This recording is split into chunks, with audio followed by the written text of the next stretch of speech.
In 2017, when Swag Jayla had her first step into middle school, it was something. I'm talking about in the beginning, I didn't care how I looked like. I had a rat nest as my ponytail, off-brand sneakers, Walmart Pinterest shirts, and with these world-class fits, I always had a purse and clout glasses. I was like a walking 2016 Vine short. My top tier outfits to nowadays middle schoolers is actually a disrespectful comparison. For my middle school, all the 6th graders had this summer orientation where they paid $5 for a locker. I memorized that combination all summer long, just to find out we only had 5 minutes during the breaks. Most of my classes were across the school. There was no time to make mistakes during this break. Your locker combination or accidentally dropping your stuff on the ground, it was go, go, go time. The locker was one of the biggest scams in my whole life because I never used it. The start of middle school, I didn't even have a phone. I was using my mom's phone to make some masterpieces. Yeah, that's something. Anyways, eventually she did get irritated with me asking for her phone all the time. So on my 12th birthday, she gave me a phone. It was an iPhone 5S. And afterwards, I thought I was that girl. Most kids had starter Androids. But if you had an iPhone at this time, unlimited aura points everywhere you went. The crazy part is that kids nowadays get iPhone 13s as their first phone. Low-key jealous about that. During school, I was like a solid C to B student. My favorite classes had one thing in common. Either all my homies were in there or the teacher was super laid back. And this was like peak Vine and Musical.ly era. I want you to imagine 15 middle schoolers overlapping random meme quotes for like 30 minutes straight. I couldn't tell you what I learned during those class periods. Now lunchtime, that's when all the mini cliques would happen. In my school, you had the wannabe hood kids, hot Cheeto girls, band kids, sporty kids, Fortnite kids, and the list continues.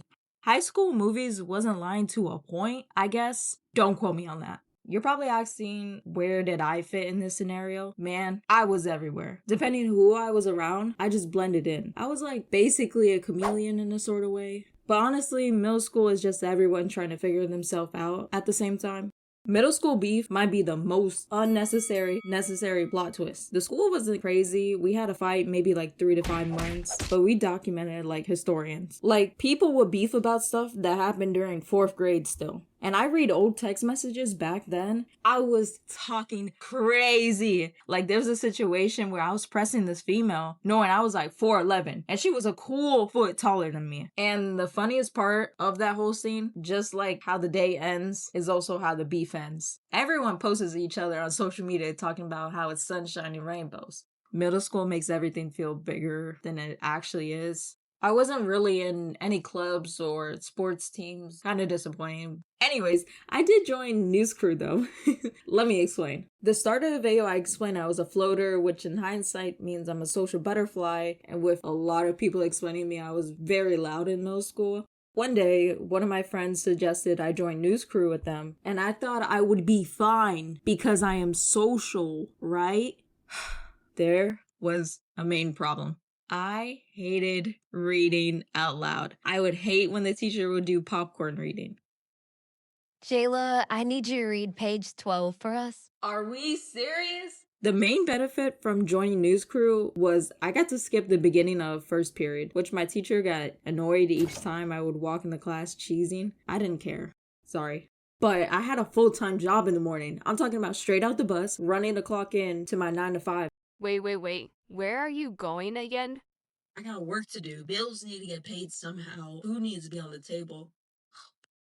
A couple weeks later, they made me co-host. And I thought I would be fine because I've been there for a while. They had me read the script the first 5 minutes before we went live. And it was a whole lot of stuttering. I could feel my sweat dripping off my face.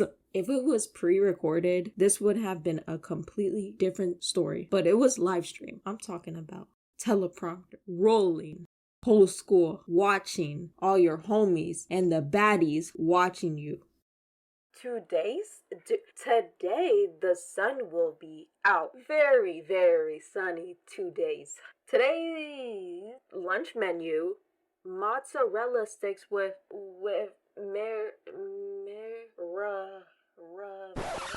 I couldn't say marinara. My co-host had to jump in middle of my sentence to save me. I could feel my face turning red through the projector. That was the first time I walked into my first period class without a smile. The rest of the day was everyone clowning me about it. On the bright side of this very, very, very sad moment of my life, a lot of people said I did brighten their day a little bit with my mispronunciation and also my nervousness on camera. If I can remember correctly, I think that was the first and last time I was ever on camera for the rest of the year. And also, I never wanted to be on camera ever again like that. Which is pretty funny because I'm the same girl doing YouTube now, so I'll let that sink in. Honestly, middle school felt like a fever dream, and I just couldn't escape it. If I didn't have my photos saved, I'll probably remember like 2 of these stories.